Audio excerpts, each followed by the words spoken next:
Hi, everyone. Welcome to Entrepreneurship by Design with Dr. C. I'm so glad you're here today because we have an amazing guest with us, Tawanda Vandroff.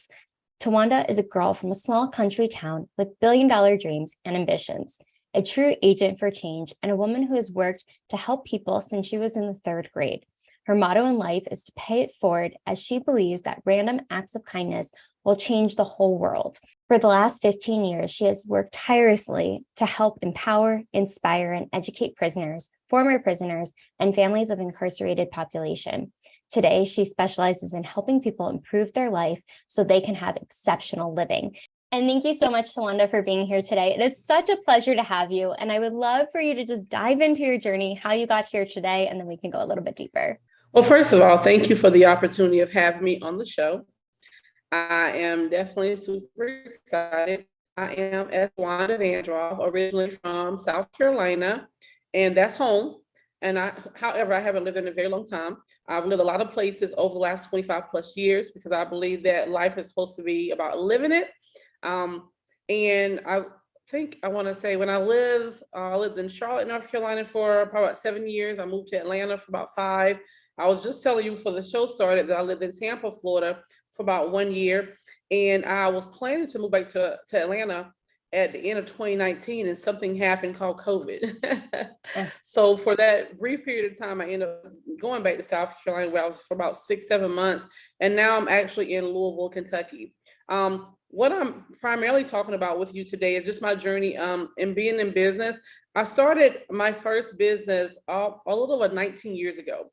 Initially with going to school, having a background in social work, my whole life I would like to help people like that, regardless of what I'm doing. Of course, you want to make money, but helping people was equally important to me. So in my journey of being a case manager at a company, a good friend of mine, sorority sister from my church, she said, "Hey," everybody calls me Vandroff, which is my last name. She said, "You've been referring so many people to me. I like to show you about what I'm doing on a part-time basis. Maybe you want to get started."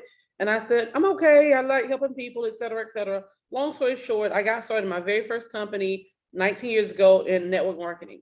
And I've been involved with that company ever since. Even today, I'm still active in that company.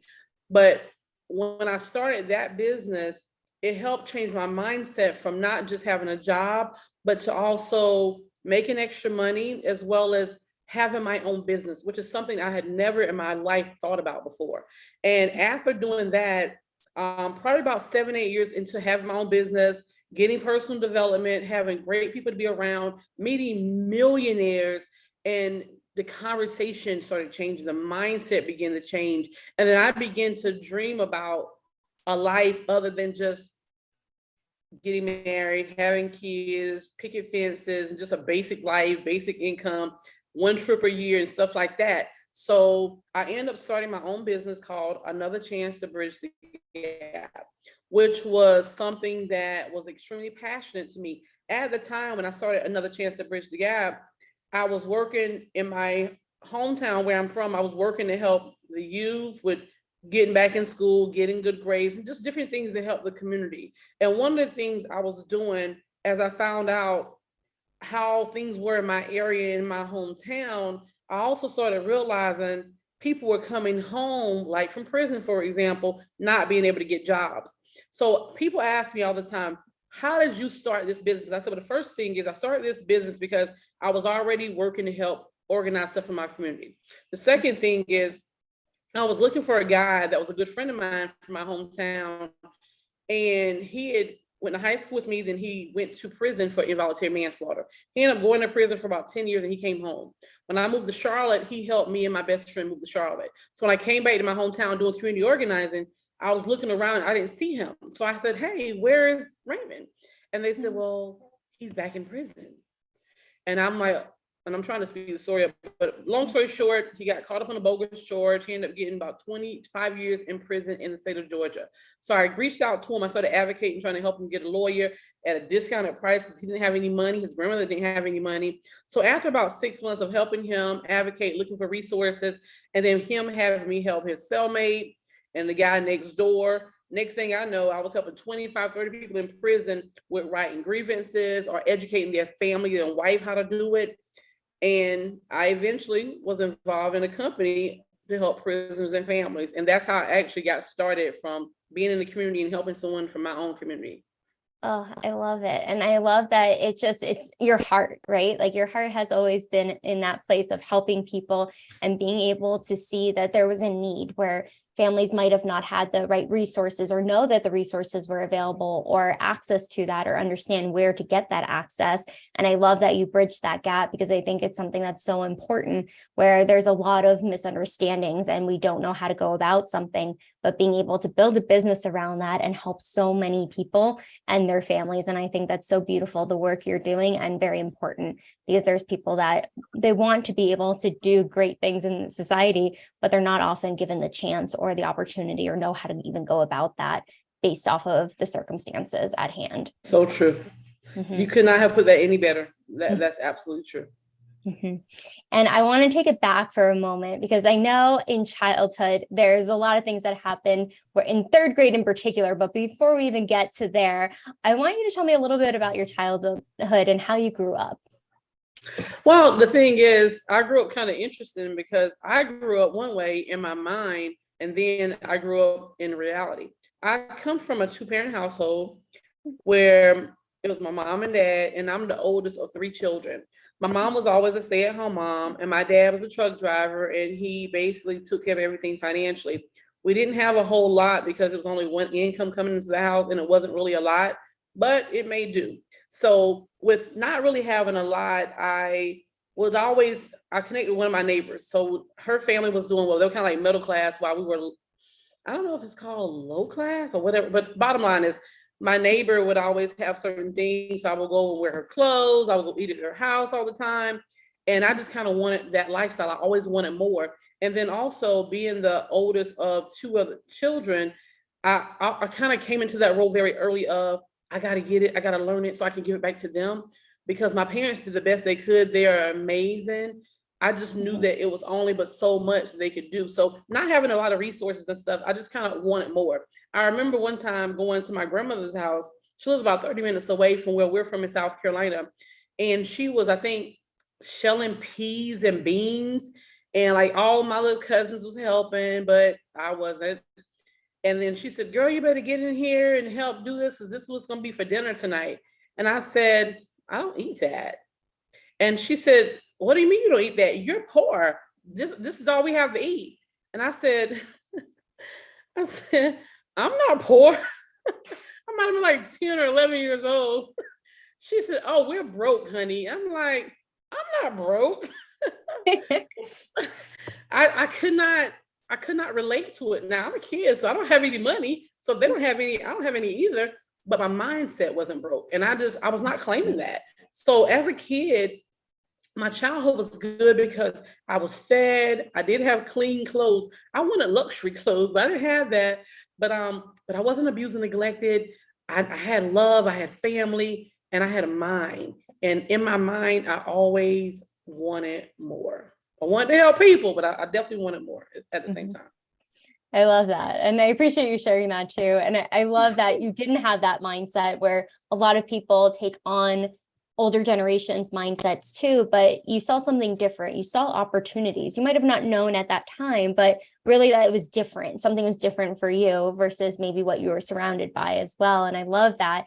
And I'm really curious if you could share a moment or experience that happened in the 3rd grade that really ignited your passion to help people, and how was that early calling shaping your journey to Now, as you being a doctor, I don't know if I told you something about the 3rd grade, but that's ironic that you would ask something about the 3rd grade.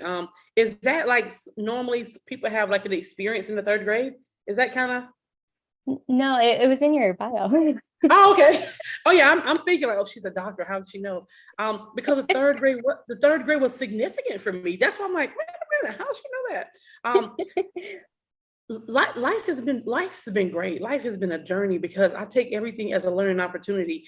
In the 3rd grade, and I just want to give a shout out to anyone that's a school teacher, that's ever been a school teacher, because I had great school teachers. When I was in the 3rd grade, I had a school teacher by the name of Miss Shelley.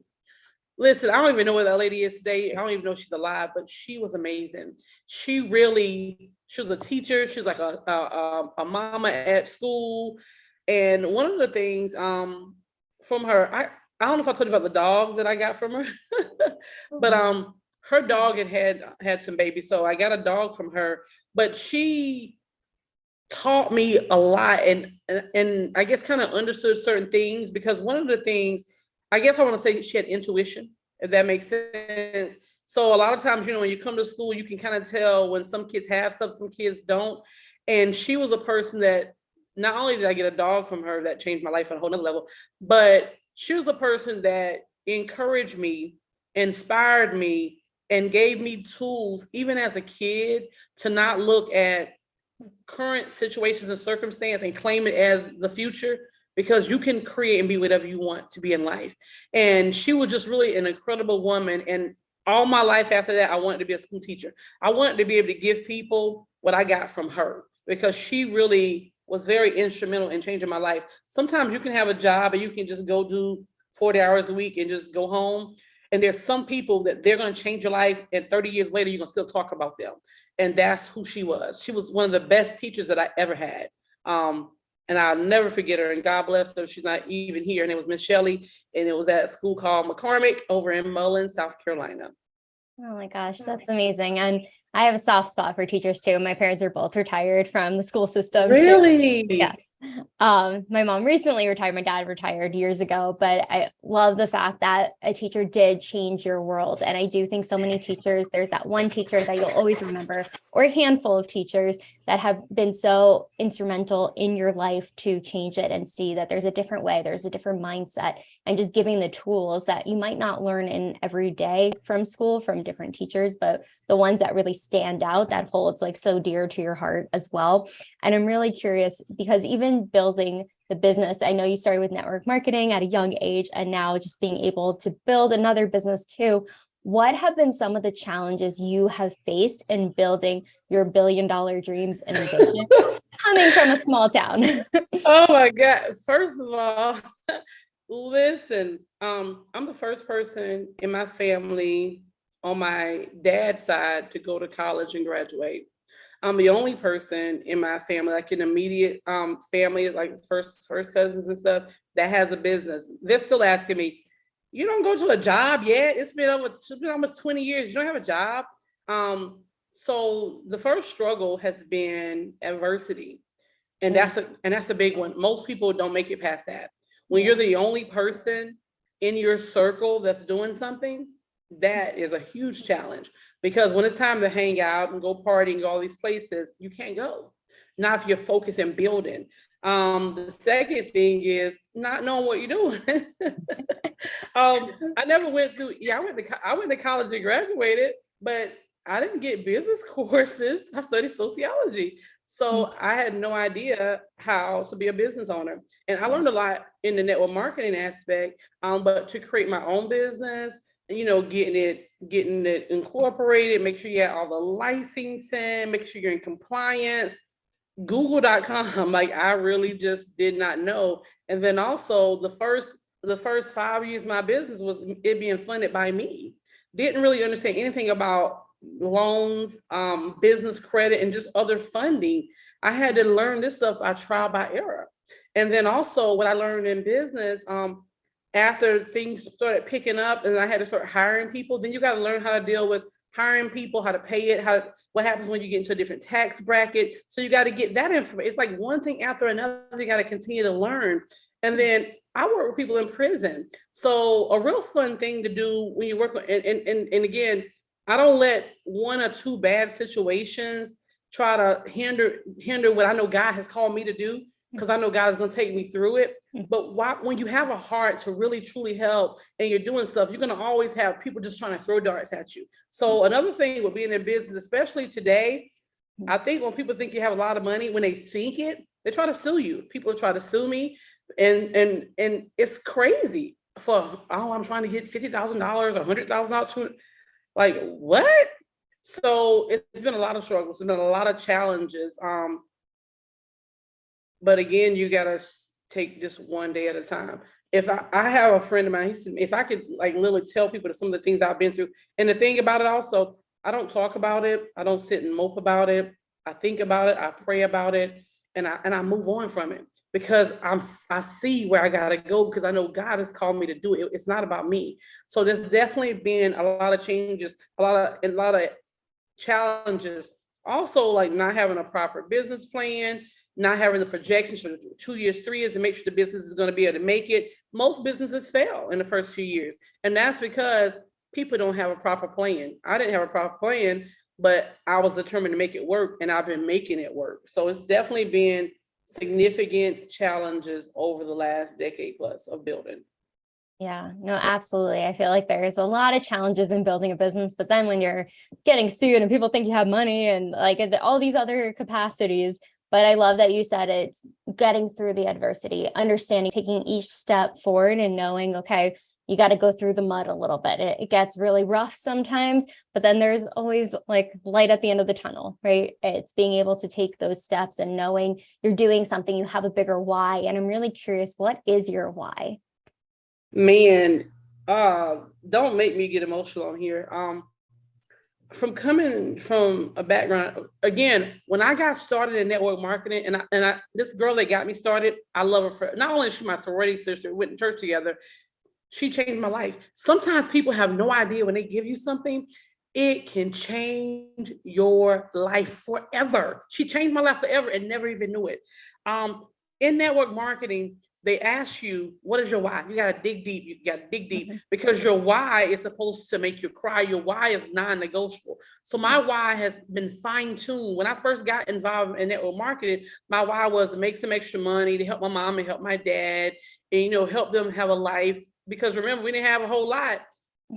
But in my mind, we was gonna have a whole lot. So my why is always my parents. I want to be able to live an incredible life, live the life of a dream, not just money and luxury, but to really not want for anything so I can be able to bless other people, but especially my mom and my daddy who sacrificed. So today, my dad passed away 4 years ago, and he gave so much to us, and he deposited so much into our life. I'll never forget it. So now I have my mama, I got my siblings. So my why today is to first and foremost, even more before myself, is to make sure my mother never wants for anything, can live her dream. She'll be 75 in October. And just for her to have a good life, she lost her husband of almost 50 years. You understand? So life is different. So making sure that she smiles every day. People said, what you get your mom for her birthday? What you get for holidays? Every day is her birthday. She's getting Amazon weekly. I don't care if I look on Amazon and they got something cute because I love Amazon. I don't care if it's slippers, if it's a bracelet, if it's anything, I'm sending it to her. I'm ordering pictures, like a family of different things that she likes, because that's what, for the rest of my life, she's going to enjoy hers. And that's my why. And that's non-negotiable. I'm never going to quit on my mama. I may quit on me, but I'm never quitting on my mama. And in addition to my mama, making sure my siblings never want for anything. And of course, I've been helping people for my whole life. Ever since the 3rd grade, I've been working to help people through ministry. So that's also a big why. Helping people in prison gain skills, understand financial literacy so they can be able to do stuff while they're in prison and come home. That's everything to me. Eventually being able to help homeless and get housing together for people that don't have it, help the kids. Like, I remember one time I had this guy, he said, if I gave you $1 million, what would you do with it? And I started talking about all the people I would bless. And he said, girl, you will give the money away? And I'm like, yeah. So that's my why. I believe that God created me as a vessel just to be a blessing. And it's something that it's easy for me to do. And it's something that I love to do. So that is what I will be doing. That's my why. World change. I love it. And you're doing that. And you've been doing that. And you feel it. I feel it through like the screen and like your energy. It's just so beautiful. But you can feel your heart too of where it is and what you want to accomplish, what you have accomplished, and what you'll continue to do so.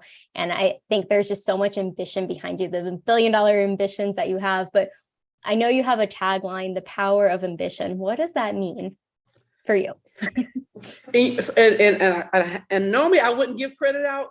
Sometimes maybe so, but a good friend of mine, it's amazing when you have friends that learn you a little better than you know yourself sometimes. And I was looking for a tagline for my brand a couple of years ago. And I asked him, I said, hey, DJ, like I need a tagline. And he's like, that's easy. the power of ambition. And I'm like, oh, I like that. Why? He said, because I've never in my life met anyone more ambitious than you. No matter what you have, no matter what you don't have, you are ambitious and you're going to find a way to go and do it. And it's just unmatched. And I said, I take it. I take two of those. So that is how it is, because it's a representation of me. Again, we all come from different places in life, but I don't use circumstances or situations to make excuses. Yeah. I get it done by any means necessary to get to the goal, because I have faith. And that's what that tagline is about, is and being ambitious. I love it. And I think it just speaks volumes to the work you're doing. But I'm really curious, because you have so much ambition and there's moments of obviously the challenges and obstacles you've had to overcome. But what keeps you motivated in doing the work you're doing? Well, first and foremost, I've always been self-motivated. It's great to have great associations and stuff like that, which I do have. But again, when I know what my why is, I'm always self-motivated. And I want to be able to see progress. Like, life to me is about progress, seeing where you started out, where you are, and where you want to actually go. So when I look at my dreams and goals, and I wish I would have had my dream board posted. I have two of them. What keeps me motivated is looking at the dreams and the goals and things that I want. We live every day. And my thing is, what is it that you're doing while you're living every day? So that's what keeps me motivated. That's that fire. That you look back and you see the fire come, you got to continue to move up further. Because at the end of the day, I say just one or two things. I wish I had, or I'm glad I did. And that's what keeps me motivated, because I want to be able to say I'm glad that I did. Yeah. Absolutely. And I think part of that is just so much act of kindness that you have shown to so many people, but also because of the work you've done from the beginning and since third grade, probably even before that, I would say. But I'm really curious, because I know you believe in the power of random acts of kindness to change the world, and you are a change maker.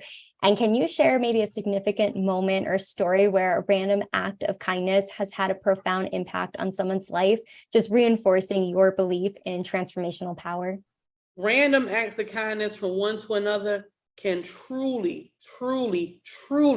change the world. I want to speak volumes to that, because that is powerful and that is so true. And if we can do more on focusing on helping people and not looking at how it can benefit us, things can happen beyond your imagination. I can tell you hundreds of stories of how people have changed their life just by different random acts. But I'll tell you one in particular. Man, I'm telling you, I had a young lady one time that actually was working with me in my network marketing company. And we were having events and doing different things. And you know how sometimes you can tell when someone kind of feels they're just different. And I asked her, I said, hey, like, what's wrong? What's going on? And she ended up disclosing that she was in an abusive relationship, and she was at a home where her husband was beating her, and she was fearful for her life. And I recruited her. Like, she's not my friend. I mean, she's just a person doing business. But I was talking to her. I was talking to another person, and I was a person that's not married. The lady Betty was married, and we said, you know what? Do you want to keep being abused? Do you want to do something about it? And she just bust out crying. She had 2 kids. She said she just can't take it anymore. So we end up, her husband worked second shift. So from me being in social work background, I kind of knew how this domestic thing worked. And I know you can get killed trying to help people. So you got to be careful. So we asked all the right questions. And she said, I want out. Went and got her kids from school. Like next day, went and got her kids from school while her husband's at work. We went to her house, helped her get her stuff out. But we had to make sure that, listen, this is what you want. She said, this is what I want. From my social work days, I ended up knowing like a lot of resources. I ended up calling like battery shelter. It kind of gave them the information. They ended up finding like emergency housing. So basically, we ended up helping her get moved out. And this had nothing to do with our business. We ended up helping her move out. She went to the place. They ended up getting her like emergency housing. And through that, she had to kind of change some stuff so he couldn't find her. But 6 months later, she was able to reach out to us. We gave her money. Like, we just took charge. And she ended up going through the program successfully, found her housing, et cetera, et cetera. But what she said in the letter that she wrote us,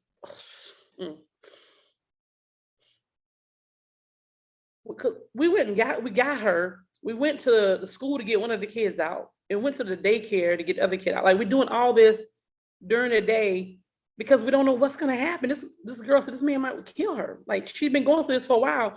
And after a few months of her moving and getting situated, she wrote us a letter and just explaining the years of the abuse and the cigarette burns and the choking and just the different things this guy had did to her, and how she never in her life felt as free, and that she knew if we didn't help her, she probably would have been dead. And she said, I can never pay you guys back for what you did. And that's an example of paying it forward, because when you help someone and you're paying it forward, they can never pay you back, and you don't even want it. The only thing you want is hopefully that they'll stay blessed and that they can go and help somebody else. But I know that there's so many people, because I had a best friend that died from domestic abuse. I know how serious it can be, which is why I reacted so quick, and I made sure this girl wanted to change. And even today, she's an advocate for domestic abuse, and she helps other people that was in that situation for her. And her whole life has changed. So, yeah, and I didn't even know her that well. We were just in the same business together. So yeah, Daddy said, girl, you crazy. You can't get involved in stuff like that. You get killed, which was true. Because she said, you were stupid to go to this girl's house. Her husband could have came home, which was true. But which we did call and made sure it would work. So we did it safely. But but when you can help other people truly, and I have stories after stories after stories. Probably write a book about it. Because helping people, because we need more of that. We need more people to truly care about other people, and don't just do everything for somebody. Sometimes just give people the tools and the resources so they can do it themselves. Absolutely. And I so appreciate you being so just vulnerable about that story. And I got choked up because I really have so much empathy for what people are going through, but being able to take the action and take the steps so quickly to help this woman and her life change. She's alive and her children are safe too. And you had a helping hand in that, but also your background. And I think we can all have those random acts of kindness. That was a massive one for sure. And so transformational, because you saved her life. And you're right, you can never get repaid for that, but it's not about that. It's really about being able to change the world one person at a time, one moment at a time. And we all have that capability. So thank you so much for what you've done, what you're doing. And I know you have a million more stories like that. I can't wait to read your book about it. Because I think it just shows to your heart again. I feel like that's been a common theme throughout this conversation. You have the biggest heart. It's a heart of gold, but wanting to really be able to help so many people in any capacity. And I know, especially the population you work with, I feel like it's completely underserved, working with prisoners, former prisoners, and families of incarcerated population. It requires a very unique approach. And how do you empower and inspire these individuals to create a positive change in their lives? What strategies do you have that you've developed to help support them? Well, the first thing I want to quickly say, when I started working with prisoners and I started posting it on my Facebook page, someone inboxed me and said, "Are you crazy? Why are you helping somebody that's committed a crime that hurt people?" And then someone else said, "If you want to help people, help kids. Why are you wasting time on prisoners?" And that's why I do work with kids. So that's the first thing. You deal with a lot of people judging you because they feel like people in prison don't deserve another chance. The next thing is what I realized. I worked with people my whole life, and I met a guy, which I can't say his name. When I first started working with prisoners, he was 25 years old, young Black boy, and he was in prison. He was struggling. He was gay, and he was HIV positive. And as I was building and getting to know him, I found out that at 2 or 3 years old, he was being molested. And that one day his dad that woke up drunk was sitting in the, woke up in the room where he was butt naked, like he was less than 5 years old, where he had been molested by other guys that was drunk in the house. And then the dad molested him too. He had been through this ordeal at least 5 times before the age of 10 or 11. At around the age of 14, 15, he ended up raping a girl, which ended up leading him to juvenile, then leading him to prison. I think about him all the time because that's someone that we failed as a community. And a lot of people in prison, and I'm not making an excuse for anybody's crime, because nobody wants anybody to break in their house or violate them. But a lot of people that are in prison because we as a society and a community, we failed them. So what I understood when I started meeting people in prison, everyone wasn't in prison for murder. Everyone wasn't in prison for something horrible and heinous. People had different crimes, different stories, and different situations. And the other thing I realized and understood was a lot of people, after doing time, 5 years, 10 years, they changed. They had more information, they had more resources. They wasn't that same person, because sometimes your circumstance and situation can determine who you're going to be in that type of situation today and tomorrow. So what we've done over the last 15 years in working with prisoners and families is a lot. Even while the man or the woman is in prison, we have people on our email list, thousands, federal prison, state prison. We send out motivational stuff weekly, personal development. If we can copy and paste links from books and information, news and stuff like that. We've taken up donations for like Mother's Day, Father's Day, sending out cards to different people. But my biggest goal is to feed their mind while they're in prison. Because people think, oh, you're just sitting in prison, you're not doing anything. They have access to email. They have access to certain types of things. They can read books and information. I want you to feed your mind while you're in prison. I want you to start thinking, because there may be something you could do in prison with getting a job and doing leather, making purses or something. You may can get a job at LabCorp or something. They can make a little bit of money. They can make a little bit and send a little bit home to your kid, to your mom or something like that. But more so to feed your mind and build your mind up. So when you come home, you'll have the ability, the skill, and the trade to be able to get a job, to start a business, and so on and so forth. We have people in a transition program. When you get ready to come home, we talk to you about financial literacy, make sure your credit is good, and that you're building up. We help them start businesses. I just helped somebody launch hundreds that started trucking businesses over the last, since 2019. So you can come home. If you got a guy that's in prison and he used to be a drug dealer making $100,000 a month or however, but he can't work at McDonald's and make that. But guess what? If you start your own business doing trades and a trucking business, you can make significant money. So it's about teaching them. And we've been teaching people in prison how to fish and how to feed their mind and grow and build these skills so they won't have to come back to the same situation. I've had people in prison with great credit score and so much knowledge and resource and businesses, and they come home, their family be like, how you got money and this and that? We don't even have nothing. We publish hundreds of books. For people, we have a podcast. They call from prison and they talk on the podcast, their own podcast, and they got sponsorships and advertisement. This one guy had more views than we had on our own podcast. He called from prison, do his podcast. We show him how to get sponsorships and advertisement. He reached out to his hometown because people know him. And guess what? And they purchased this stuff. We set it up for him. It's been amazing. So they're authors, they're business owners, they're creating stuff. Like, it's incredible. It's absolutely incredible and unimaginable. I love it. I love it. Just living an exceptional life. And I know that's a powerful concept that you talk about as well. How do you define it? And what are some of the key principles or practices that contribute to living an exceptional life? Exceptional Living International is one of my companies. And to me, I've always been looking for and striving for that exceptional life. And that to me is number one, not having any debt. If you have some, being able to make sure that you're managing it, being able to live life on your own terms, sleeping until you're done, being able to travel, being able to see the world, being able to help people, and just really being progressive while doing it with integrity, which is extremely important to live in a world today where people don't really care about stuff. Having a good reputation, doing it with integrity, and living a dream. Like, say it's 4th of July. Let me see if I want to go to Paris, to Greece, I want to go to Myrtle Beach, like wherever. Being able to have choices, because in life, I believe that when you work hard, you should be able to play harder. A lot of people have worked for 40 years and can barely have one vacation. That's not going to work for me. That's never going to work for me. So exceptional life is being able to identify your dreams and goals and what you want to do, and then being able to do it, not just dream about it, to do it.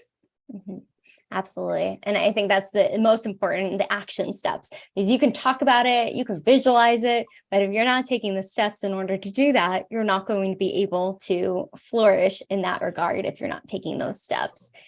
And I'm just really curious too, what advice would you give individuals who may feel overwhelmed or uncertain about improving their lives? So living that life, what can they do to start that journey towards it? First and foremost, remember, people say you only live once. Well, you live every day. You live every single day. Live your life to the fullest. I subscribe to over 30 magazines. Get you some magazines. And this is why. In these magazines, you learn lifestyle. You see the different things you want, the houses, the cars, the clothes, the products, the services, and you want to start identifying it. What I would tell anyone today, regardless of where you are in life, sit down and examine your life. See what's working, see what's not working, see what you want to improve, and then start finding solutions to those problems. And that solution may sometimes be getting help, getting a mentor, getting someone to be able to follow, which I'm always huge on that. But at the end of the day, you're going to say one or two things. I wish I had, or I'm glad I did. So make sure you do everything that you can to do that. Start reading. Personal development is everything, not just because you're in business. People don't read after school. Read. You learn, you build your vocabulary, you increase your imagination. Read, exercise, work out. I was telling someone the other day, I'm working on, I'm getting in shape, I'm working out, I'm eating better, I'm going to get smoothies and stuff, because at a certain age, you want to kind of get your life in order. That's what I'm doing. Every day, I'm a student, I'm learning, I'm working on me, and I have powerful associations. All that's helping me to be great. Like my energy is always infectious. And that's who I've always been. I thank God for it, because it's that inner joy. But it also, I'm fueled by the people that I'm around, because they're just infectious as well. My circle is just, we're all on steroids in a mindset, because we're excited about life, about helping people, and about living our purpose. That's important. A lot of people spend their whole life not really knowing who they are or why they're here. Find out. And if you don't know, get some help to identify so you can find out. Absolutely. I think that's the biggest draw for us to show up every day, because you're right. We have the choice every single day, every moment. You can make a different decision. With new information, you can make a choice and change the behavior, be an agent for change. And I know that's what you are across the board. But what is your vision for the future? How do you continue to make an impact, or hope to make an impact on the lives of that you touch? The way I will is collaboration and competition. And what I'm looking to do now is build relationships with other people in business and people that have influence, and see how we can create more change in the world. I've never said, I don't know everything, never have. Hopefully my internet's like going to. So what I'm looking to do is work with different people and see how what I'm doing, how we can take it to the next level through more funding, through more resource, through more information. I want to truly be able to create change. I want to be able to ensure people coming home from prison have jobs and have other resources to be able to do that. So yeah, collaboration over competition, collaborate with people to help get to higher heights. My vision is Shark Tank. Like I want to be in a position one day to where I'm able to really, truly like help people just like they're doing Shark Tank. Have enough money, say, what's your business? How's it going to get, how's you going to be able to do it? Oh, we're going to be able to give you some funding. Like I love Shark Tank. I want to be able to do that one day. I love it. I can't wait to see it. And I know you do other things too. I know you have a couple of things going on, but I would love to know a little bit about your podcast. I know you have a podcast. If you could share a little bit more about that.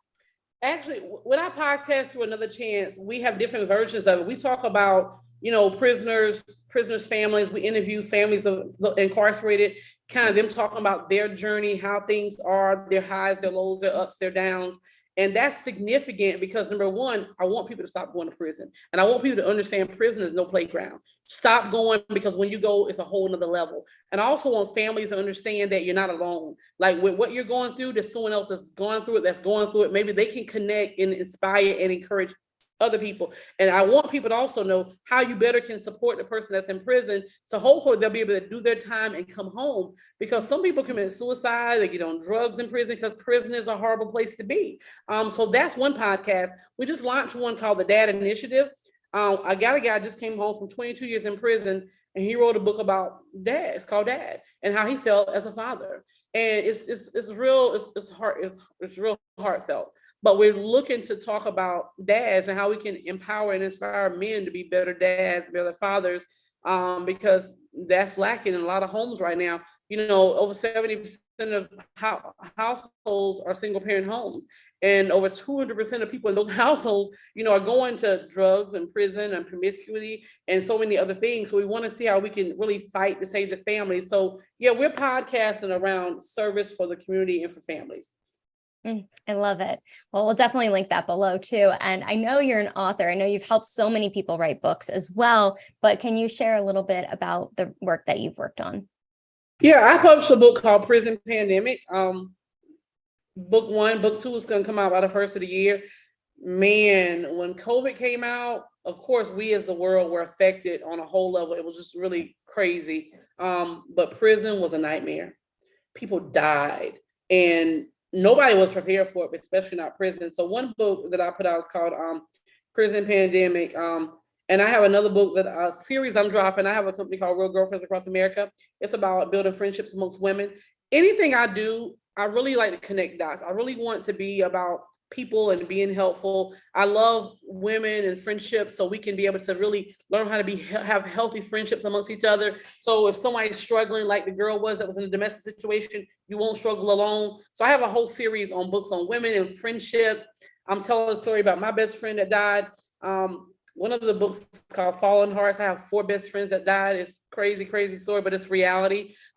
We've also published books about, I have my business partner in publishing, amazing lady.